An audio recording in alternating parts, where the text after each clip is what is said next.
भाई साहब, आप अखबार किससे लेते हैं? मेरे लिए भी कल से एक बोल दीजिएगा। नए घर में शिफ्ट होने के बाद पड़ोसी को मैंने अखबार पढ़ते देखकर कहा। पड़ोसी ने तुरंत ही जवाब दिया कि अरे गुप्ता जी, एक 11-12 साल का लड़का है, वही पेपर सुबह सुबह डाल जाता है। मैं तो सुबह नहीं उठ पाता, आप स्वयं ही बोल दीजिएगा, नहीं तो बगल के चाय वाले को भी बोल देंगे तो काम बन जाएगा। दरअसल चाय की तलब के साथ मुझे अखबार की भी तलब थी। चाय की चुस्की के साथ आधे घंटे तक पेपर के सारे मोटे अक्षर वाले शब्दों को पढ़कर पहले समाचार का सिलेक्शन कर फिर पढ़ने का मजा कुछ खास ही है। मोहतरमा कभी कभी मेरी इस आदत के लिए खूब खरी खोटी सुनाया करती थी। खैर, मैंने चाय वाले को बोल दिया कि भाई, मेरे यहाँ भी पेपर डालने को पेपर वाले को बोल देना। उसने भी हामी भर दी। मैं कृतज्ञता ज्ञापन के लिए मन न होते हुए भी एक चाय की प्याली सुरख ली। अगले दिन से पेपर जाने से पहले मेरी बालकनी में पड़ी होती थी। रोज ऑफिस से घर और घर से ऑफिस की दौड़ करते करते एक महीना निकल गया। एक वेतनभोगी ही दूसरे वेतनभोगी की दशा समझ सकता है कि कैसे पैसे आते ही खर्च के चौके छक्के लगने लगते हैं। महीने का पहला रविवार यानी सुकून का पड़ाव। मगर शादी के बाद तो इस दिन भी चावल आटा जोड़ना पड़ता था। श्रीमती को रविवार को सुबह सारे काम एक साथ याद आ जाते थे। रोज की तरह सुबह सुबह चाय की प्याली लेकर जगा देती तो मन भन्ना जाता। कितनी बार कहा है कि भाग्यवान, आज रविवार है, कम से कम 7 बजे के बाद उठाना, मगर उत्तर में सुनने को मिलता कि मेरे लिए तो कोई रविवार नहीं है, क्योंकि रसोई में मुझे रोज पिसना होता है। कभी रविवार को मुझे भी आराम दो तो समझूंगी कि रविवार का दिन होता है। यद्यपि जोमेटो स्विगी आने के बाद मैडम सप्ताह में 1-2 बार कम से कम सब्जी बाहर से मंगा ही लिया करती थी। मोहतरमा की रोज की दोपहर में 1 बजे से 3 बजे तक सोने की आदत है, इसलिए वो 11 बजे रात में सो जाती हैं और सुबह 5 से 6 बजे बीच जग जाती हैं। पता नहीं किसने उन्हें बता दिया कि 6 घंटे की नींद ही पर्याप्त होती है, लेकिन सिर्फ मेरे लिए। मुझे शुरुआत में बड़ा गुस्सा आता था, इसलिए मैं रविवार के दिन दोपहर की नींद के वक्त जरूर खलल डालता था और उठने पर उसी का डायलॉग बोल देता था।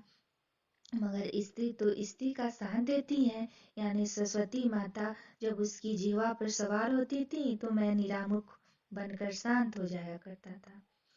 इसके बाद तो रविवार जहन्नुम ही बन जाया करता था। फिर मैडम का मूड मेरे 2-4 दिन ऑफिस जाने के बाद ही सुधरता।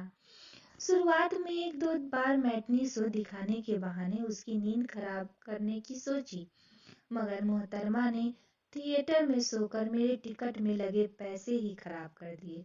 तर्क देती थी कि बचपन से मॉर्निंग स्कूल की शिफ्ट में पढ़ी हूँ, तो खाना खाकर 2 बजे सोने की आदत है, क्योंकि मुझे उस वक्त रात में पढ़ना होता था। मैं उसे छेड़ने के उद्देश्य से बोल पड़ता कि अब कौन सी पढ़ाई करती हो कि 2 बजे से 4 बजे तक कुंभकर्ण बन जाती हो। एक बार ठीक यही टोन में मैं अपने छोटे साले और सलहज के सामने कहा तो मोहतरमा ने मेरे पन्ने खोलने शुरू कर दिए कि मैं रात में तिरछा सोता हूँ और अभी तक सोने का ढंग नहीं है। मेरे खर्राटे इतने भयानक होते हैं जैसे सैकड़ों झिंगुर को कमरे में बंद कर रखा है। सच तो यह है कि मोहतरमा के भी तेज खर्राटे होते थे, मगर मैंने कभी भी बेडरूम की बात किसी से डिस्कस न की। अब तो खर्राटे मेरे जीवन संगीत बन गए। खैर, साले सलहज के सामने मैंने मोहतरमा के मेरे खर्राटे और हाथ पैर फेंक कर सोने वाले आरोप को सिरे से नकार दिया था। इस पर वह अपनी भाभी से बोल उठी कि उर्मिला, तू रात को देखना यह कितनी तेज आवाज करते हैं, कैसे टेढ़े मेढ़े सोते हैं। इस पर मैं सलहज से कह उठा कि भाभी उर्मिला, आज रात को श्रीमती जी आपको मेरे साथ सोने का ऑफर दे रही हैं। यह बात सुन हम दोनों की हंसी में यह बात गुम हो गई। मैं श्रीमती जी का हृदय से कृतज्ञ भी हूँ कि बेडरूम की एक बात उन्होंने किसी से शेयर नहीं की थी, वह है कि मुझे वात जनित प्रकोप है। सरल शब्दों में कि गैस मुझे बहुत बनता है, जिसे निकालने के लिए मैं दफ्तर में भी अपनी कुर्सी से उठ के कम से कम मैनेजर के कमरे तक दौड़ लगाता। बैंक का कैशियर होना बड़ा झमेला है। कभी तो दौड़ सफल होता तो कभी कतार में खड़े लोगों के कटु स्वर कुर्सी तक खींच लाती। कतार में खड़े लोग को कोई दिक्कत नहीं होती थी, वो तो खड़े खड़े काम निपटा लेते, जिसका पता मुझे पहले अक्सर चल जाया करता था। मेरी बैंक की ज्वाइनिंग के कुछ दिन हुए थे और ईद के अगले दिन मेरे सामने लंबी कतार खड़ी थी। अभी दो चार लोगों का काम ही निपटाया था कि तेज आवाज हुई थी। उत्सुकतावश मैंने क्या अपना सर उठा दिया। इस पाप की इतनी बड़ी सजा मिली कि तेज दुर्गंध ने मेरे नथुने फाड़ दिए। सुबह की कचौड़ी जलेबी मेरे मुंह में आ गई। 2-3 दिन तक के लिए तो मेरे घ्राण शक्ति का लोभ ही हो गया। वायु त्याग के बाद मौलवी साहब के चेहरे का आनंद का एहसास मुझे कुछ वर्षों की नौकरी के पश्चात हुआ। मगर मेरे द्वारा विमुक्त होते वायु वायु की डिफिनेशन के अनुरूप यानी रंग स्वाद गंध विहीन होते थे। अपवाद तो किसी का पीछा नहीं छोड़ती, इससे मैं भी अछूता नहीं। एक सीनियर ने मुझे यह तरीका बताया कि 15 मिनट में ग्राहक से चेक लेकर उसे वेरीफाई करवाने के बहाने अकाउंटेंट या मैनेजर साहब के कमरे तक दौड़ लगा दो। बैंक की भीड़ में आवाज भी दब जाएगी और दबाव में चलने से आसानी से रिलीज भी हो जाएगा। पत्नी की संगत का असर है कि मैंने आज एक गूढ़ रहस्य सबके सामने खोल दिया, वरना छात्र जीवन में मैं भी बैंकर्स को निकट्टू ही समझता था। बैंकर बन के देखोगे तो पता चलेगा कि ऊपर और नीचे दोनों जगह से काम की प्रेशर होती है। एक प्रेशर उठने से रिलीज होती है तो दूसरा बैठे रह। अब तो फील्ड ऑफिसर हो गया, इसलिए बोलेरो के दरवाजे के ऊपर लगे हैंडल को पकड़कर तिरछा हो चलती गाड़ी में प्रेशर निकालने का तरीका सीख लिया हूँ। ड्राइवर को पता न चले इसके लिए गाड़ी में घुसते ही वजन लगवा देता। नए मकान में शिफ्ट हुए 1 महीने हो गए थे और रविवार के दिन सुबह सुबह बेल की आवाज सुनकर दोनों लोग जगे तो मोहतरमा ने धोती बांधकर दरवाजा खोलने को कहा। ऐसे तो मेरी दृष्टि ठीक है, पर थोड़ा एलिट दिखने के लिए हल्के पावर का चश्मा लगाया करता हूँ। दूर की दृष्टि थोड़ा कमजोर है मगर नजदीक की सही है, इसलिए पेपर बिना चश्मे का पढ़ता था। मोहतरमा ने इतना कटाक्ष किया कि अब बाईफोकल चश्मे ले लिया हूँ। मैंने आदतन चश्मे के लिए हाथ बढ़ाया तो फिर बनाते हुए बोली कि दिख जाएगा कि कौन है। हवाई चप्पल को पैर में फंसाते हुए धोती को लुंगी की तरह खोसकर मैंने दरवाजा खोला तो एक 11-12 साल का लड़का खड़ा था। प्रश्नवाचक निगाह से मुझे घूरते हुए बोला कि सर मैं अखबार देता हूँ, आज पैसे लेने आया हूँ। 120 रुपए हुए महीने के, कहते हुए एक पर्ची बढ़ा दी। 21 दिन वाले महीने में भी 120 ही लगेगा और 28 दिन वाले में भी। मैंने पूछते हुए यह बोल उठा कि अगर आप रोज के हिसाब से जोड़ेंगे तो आप ही का फायदा। 7 महीने 31 के हैं और सिर्फ 2 दिन फरवरी के, आगे आपकी मर्जी। मैंने 120 रुपए उसे दे दिया।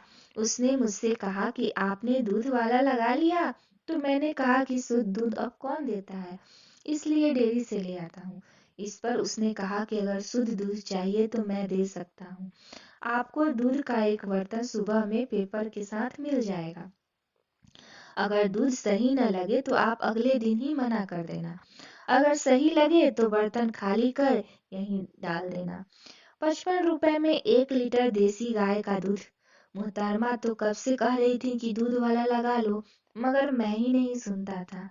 मैंने हाँ कह दिया। रोज सुबह दूध और अखबार पहुंचा देता था। मैं भी घर पर दूध आ जाने के कारण 10 मिनट और सो जाया करता था। शहर में मेरे बैंक के 3 ब्रांच थे, कभी इधर तो कभी उधर करते हुए मुझे अब यहाँ 8 साल हो गए थे। राजू भी अब किशोर हो गया था। सुबह में अब वह साइकिल के बजाय पैदल अखबार देने आया करता था। आज उसने पैसे लेने के साथ साथ खबर सुनाई कि उसकी मिलिट्री में चयन हो गई है। अगले महीने से अखबार कोई और दे जाएगा और दूध माँ पहुंचा दिया करेगी। देखते देखते अगला महीना आ गया और एक नया लड़का मेरे सामने अखबार लेकर खड़ा था। मैंने इतनी कम उम्र में काम करने की वजह पूछी तो उसने कहा कि अंकल, जिम में जाकर पैसे देकर एक्सरसाइज करूं, इससे अच्छा तो यही है, मुझे कुछ पैसे भी मिल जाया करेंगे। राजू भैया को पहले पेपर दिया करते थे, उन्होंने ऐसे ही कमाकर मेरी उम्र में घर को संभाला था। जब से उन्होंने पोस्ट पर दूसरे से बाछी ली थी, तभी से ग्राहक बनाने के लिए दूसरे से दूध लेकर उसी भाव में ग्राहक को दे देते थे, ताकि दूध का ग्राहक बना रहे। फिर देखिए, आज उनके पास 4 गायें हैं और उनकी नौकरी भी लग गई। उस अखबार वाला 12 साल के बच्चे राजू की तस्वीर मेरे सामने फिर से तैरने लगी कि कितने कॉन्फिडेंस के साथ मुझे शुद्ध दूध देने का वादा किया था, जबकि उसके पास उस वक्त अपनी गाय भी न थी। कच्ची उम्र में इतनी शानदार मार्केटिंग स्ट्रेटजी के बारे में शायद परिस्थिति ने ही उसे सिखा दिया।